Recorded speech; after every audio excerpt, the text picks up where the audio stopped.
Shalom, selamat datang di Gereja Oikos Online. Mari bersama-sama kita membawa hati yang sukacita dan memuji dan menyembah Tuhan. Let's sing.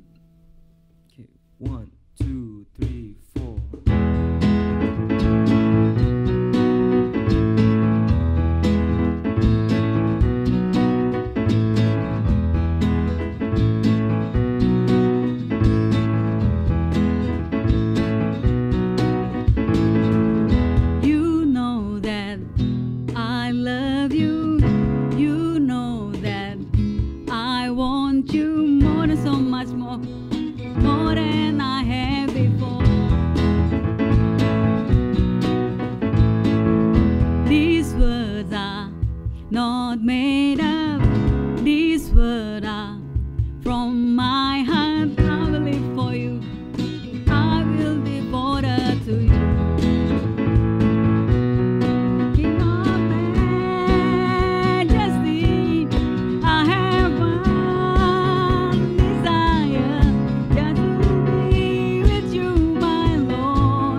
Mari kita dengarkan firman Tuhan.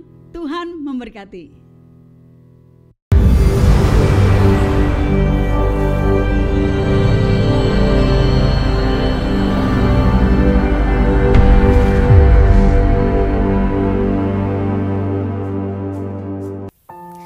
Kehidupan tidak selalu menghadirkan hal-hal yang manis, indah, dan enak didengar dan dilihat. Ada masanya kita mengalami hal-hal yang pahit, buruk, tidak enak didengar dan dilihat.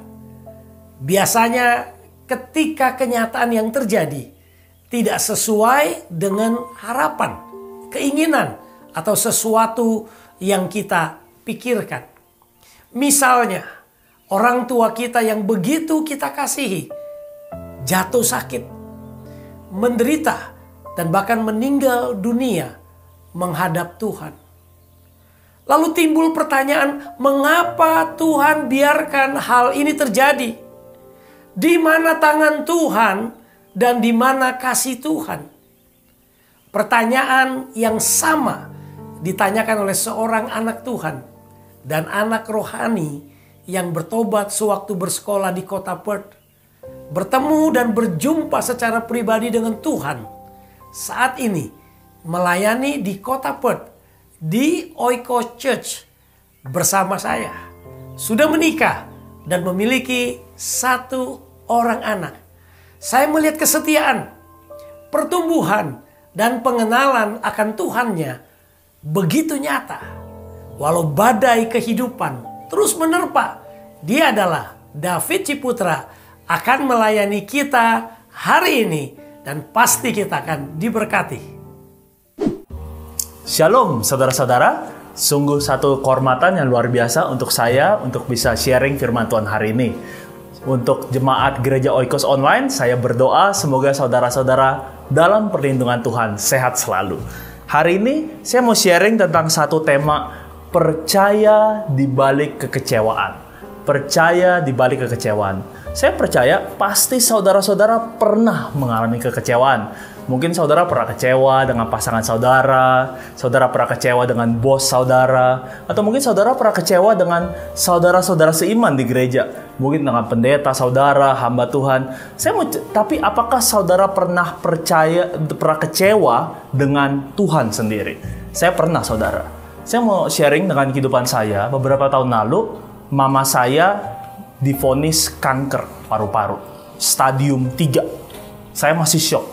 Ini kejadian ini lebih dari 10 tahun lalu, saudara. Saya waktu itu masih student. Saya masih belajar, dan saya masih ingat waktu saya mendapat telepon dari papa saya, pulang, mama kamu sakit, kanker. Saya shock. Kenapa saya shock, saudara? Karena mama saya orang sehat. Mama saya bukan perokok, mama saya bukan orang yang suka makan sembarangan. Mama saya olahraga dan jaga makan. Dan entah mengapa bisa terkena kanker. Saya shock dan saya kira pulang, dan akhirnya mama saya harus dirawat, di kemoterapi dan sebagainya. Dan saya aktif di gereja pada waktu itu. Saya aktif di gereja di bagian kebaktian pemuda. Saya aktif di kampus, saya aktif melayani, saya aktif di kelompok kecil, di grup Oikos. Tapi saya waktu itu sempat kecewa, saudara, dengan Tuhan. Saya bilang gini, Tuhan, kenapa saya yang aktif melayani, saya yang benar-benar setia sama Tuhan, tapi kenapa Engkau izinkan mama saya di Indonesia bisa terkena kanker? Dan pada waktu itu, saya sempat loh, saudara. Saya sempat mau meninggalkan Tuhan. Saya sempat kecewa dengan Tuhan. Saya sempat mau meninggalkan gereja. Dan saya percaya, saudara sekalian, apapun yang saudara pernah alami saat ini, mungkin saudara berpikiran hal yang sama. Mungkin saudara pernah berpikiran, udah nggak mau Tuhan-Tuhanan lagi. Udah saya nggak mau gereja lagi. Kalau Tuhan ada, kenapa orang tua saya sakit? Kalau Tuhan ada, kenapa saya kehilangan pekerjaan? Kalau Tuhan ada, mengapa saya harus begini begitu? Hari ini saya mau cerita, sharing firman Tuhan, saudara. Di firman Tuhan diambil dari kitab Matius. Saya mau cerita, ada satu orang yang dekat sekali dengan Tuhan Yesus, tapi dia mengalami namanya kekecewaan terhadap Tuhan. Matius pasal 11 ayat kedua. Matius 11 ayat kedua, firman Tuhan berkata, di dalam penjara, Yohanes mendengar tentang pekerjaan Kristus. Yohanes yang dimaksud di kitab Matius adalah Yohanes Pembaptis. Kalau saudara tidak tahu, Yohanes Pembaptis ini adalah saudara sepupunya Tuhan Yesus. Jadi mereka berdua adalah kerabat. Jadi Yohanes ini bisa dibilang nih orang yang sangat-sangat dekat dengan Tuhan Yesus. Yohanes Pembaptis ini kenapa dia dipenjara? Karena Yohanes ini dia nih orang outspoken ya, saudara. Jadi dia nih ngomong sama Herodes, kamu tuh nggak bagus untuk karena Herodes yaitu adalah raja pada waktu itu, dia menikahi istri dari saudaranya sendiri. Jadi dia bilang itu nggak bagus, itu dosa karena dia sangat outspoken, dia dipenjarakan. Nah ceritanya, saudara, di Matius 11 ayat 3, lalu ia menyuruh murid-muridnya, Yohanes menyuruh murid-muridnya bertanya kepada Tuhan Yesus, engkaukah yang akan datang itu, atau haruskah kami menantikan orang lain? Jadi pada waktu di hari ini, saudara, waktu Yohanes di dalam penjara, dia ragu, saudara. Dia mungkin sudah sempat kecewa. Dia mungkin berpikir seperti ini, Tuhan, engkaukah yang akan datang itu? Yesus, apakah engkau ini benar-benar Mesias? Atau haruskah kami menantikan orang lain? Nah, saudara, di ayat 4, Tuhan Yesus menjawab mereka, pergilah dan katakanlah kepada Yohanes apa yang kamu dengar dan kamu lihat. Perhatikan, saudara, ayat 5. Orang buta melihat, orang lumpuh berjalan, orang kusta menjadi tahir, orang tuli mendengar, orang mati dibangkitkan, dan kepada orang miskin diberitakan apa, saudara? Kabar baik. Tuhan Yesus bilang sama murid-murid Yohanes, lihat apa yang sudah kulakukan. Dia nggak bilang iya atau tidak. Jadi kan pertanyaan Yohanes ya, tadi saudara perhatikan ya. Yohanes kan nanya, Tuhan Yesus, apakah engkau ini benar-benar Mesias?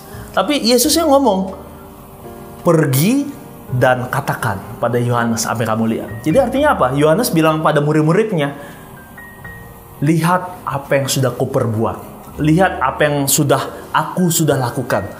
Artinya apa? Tuhan Yesus, karena Yohanes Baptis waktu di penjara, dia berpikir loh, kapan ya Tuhan Yesus bebasin saya ya? Kalau Tuhan Yesus ini benar-benar Mesias, kenapa dia nggak bebasin?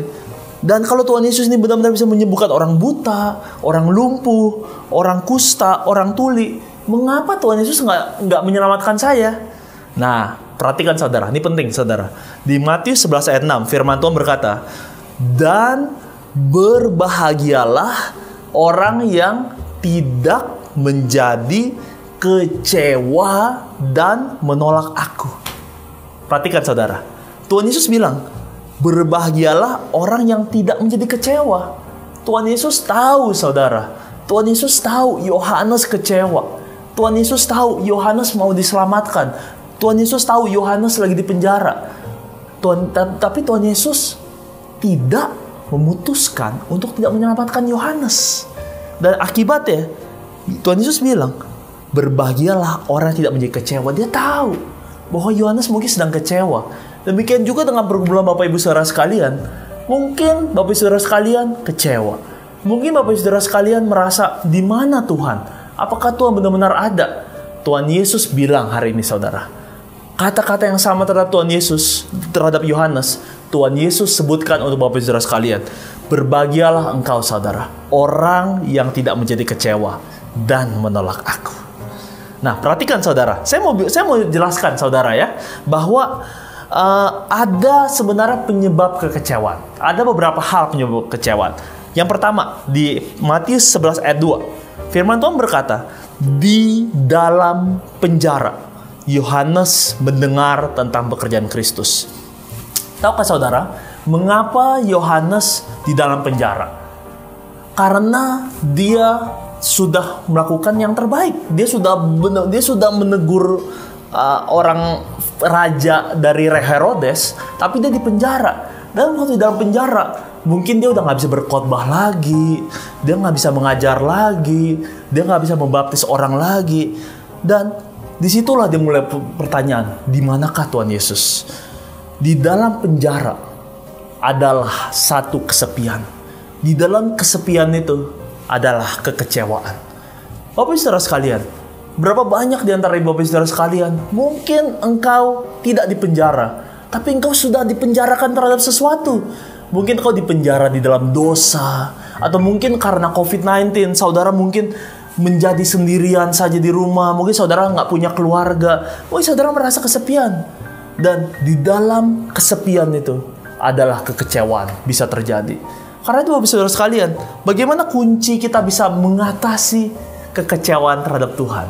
Yang pertama, kita harus belajar untuk hiduplah bersosial, hiduplah dalam komunitas.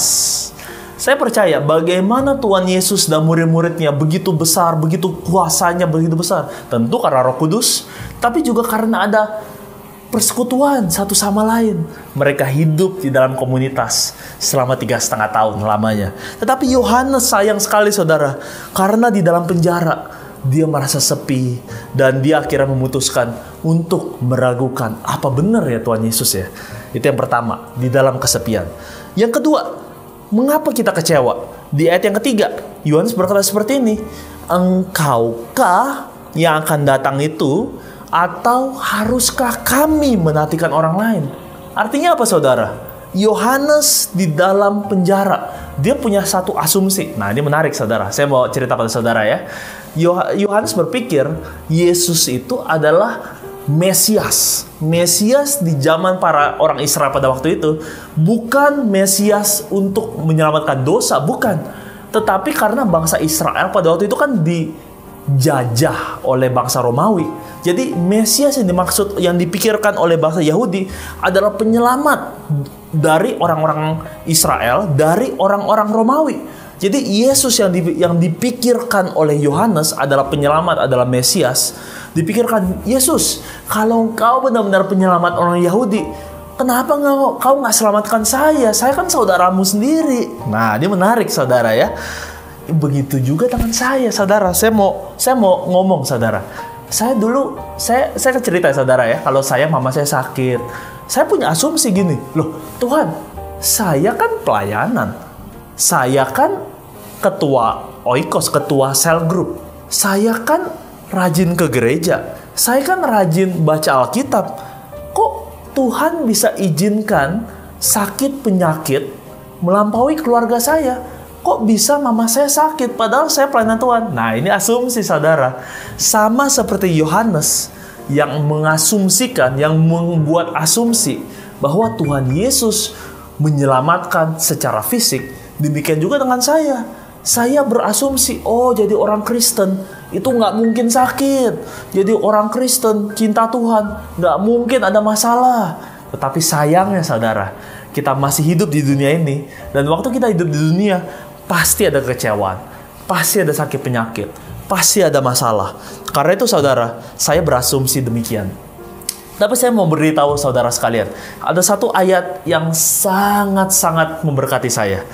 Mungkin ayat ini saudara sudah pernah dengar. Saya bacakan dari Roma 8:28. Roma 8:28, firman Tuhan berkata, kita tahu sekarang, perhatikan saudara, kita tahu sekarang bahwa Allah turut bekerja dalam segala sesuatu untuk mendatangkan kebaikan bagi mereka yang mengasihi Dia, yaitu bagi mereka yang terpanggil sesuai dengan rencana Allah. Saya mau bacakan pelan-pelan ya saudara ya. Kita tahu sekarang bahwa Allah turut bekerja dalam apa saudara? Dalam segala sesuatu. Artinya apa? Dalam sesuatu yang baik ataupun sesuatu yang buruk. Di dalam kesukaran, di dalam kemenangan, kita harus tetap setia sama Tuhan saudara. Di dalam kita dapat proyek, di mana kita dapat berkat, kita dapat pekerjaan, ataupun di mana kita harus mengalami sengsara, kita kehilangan pekerjaan, kita divonis kanker, bisa nggak kita bisa bilang Tuhan tetap baik? Nah ini saudara, ini yang penting. Sayangnya saudara, Alkitab nggak mencatat bagaimana reaksi Yohanes. Apakah Yohanes, sayangnya sejarah mencatat bahwa Yohanes akhir hidupnya berakhir di penjara karena dia akhirnya kepala dipenggal oleh Herodes. Saya nggak tahu apakah Yohanes sampai akhirnya dia tetap ragu bahwa Tuhan Yesus akan menyelamatkan dia, atau dia tetap imannya akan pulih. Hari ini saudara, saya mau beri kesaksian. Waktu mama saya sakit, saya sempat ragu sama Tuhan. Tapi saya dikuatkan saudara dengan ayat ini. Allah turut bekerja dalam segala sesuatu.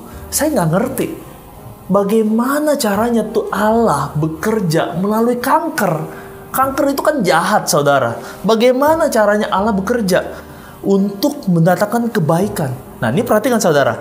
Tuhan nggak bilang loh bahwa segala sesuatu itu adalah baik. Enggak.